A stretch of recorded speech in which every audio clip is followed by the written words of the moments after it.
kulanka golaha wasiirada dowlad goboleedka galmudug ay maanta ku yeesheen magaalada Cadaado oo nashir gudoominaya madaxweyne ku-xigeenka galmudug Maxamed Xaashi Cabdi ayaa looga hadlay ammaanka deegaanada dowlad goboleedka galmudug waxaana sidoo kale kulanka lagu soo bandhigay qaar ka mid ah waxqabadka wasaaradaha dowlad goboleedka galmudug marka uu soo ilaaday kulanka maanta ay yeesheen golaha wasiirada ayaa waxa warfidiyeenka la hadlay madaxweyne ku-xigeenka galmudug kaas oo ka warbixiyay waxyaabihii kulanka lagu soo hadal qaaday wuxuuna sheegay in diiradda lagu saaray dhinaca ammaanka sidoo kale taan la xisaabtama qaar ka mid ah wasaaradaha dowlad goboleedka galmudug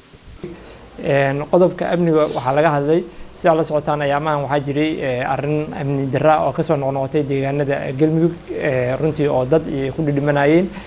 gaar ahaan magaalada xarunta Cadaado sida la socotaan dhibaa ka dhacay arrimahaas laga hadlay sidii amniga lagu sixilaa waxaa maaragtay talo laga qaatay saraakiisha ciidamada noocyadooda kala duwan waxaa talo laga qaatay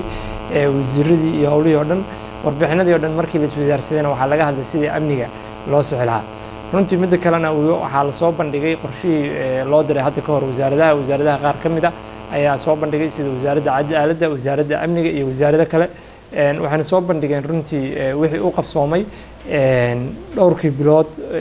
sanadkii 2016 wixii uu qabsoomay iyo dhowrkii bilood soo socota waxa ay rajeynayaan maaragtay inay qabtaan runtii waxay ahayd arrin aad iyo aad u fiican oo aad iyo aad loogu farxo oo aad iyo aad maaragtay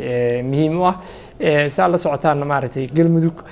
muddadii ay jirtay waxaa ka hor imaaday carqalado badan oo runtii xagga amniga ku saabsan ama xagga waxqabadka dhammaan duruufahaas oo dhan si loo gudbana maaragtay waxay ka mid ah qorshihii laga hadlayay waxaa kale oo runtii la soo bandhigay la isku raacay in marka xigta la soo bandhigo 2017 dhammaan waxa ay qabanayaan dhammaan 2017 waxa ay qabanayaan wasaaradahan oo dhan iyo sidii maaragtay dib loogu sixi lahaa howlahan ayaa maaragtay aad iyo aad looga hadlay taasi waxay ahayd runtii arrin aad iyo aad muhiim u ah oo waxqabadka galmudugna maaragtay runtii muhiim u ah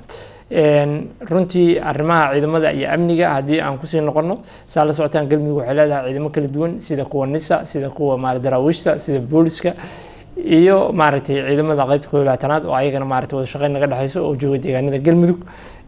dhammaan marka waxaa laga hadlay sidii loo tayin lahaa ciidamada oo dhan iyo baahidooda iyo waxqabadkooda waxaana la isla qaatay qorshe aad iyo aad u saxan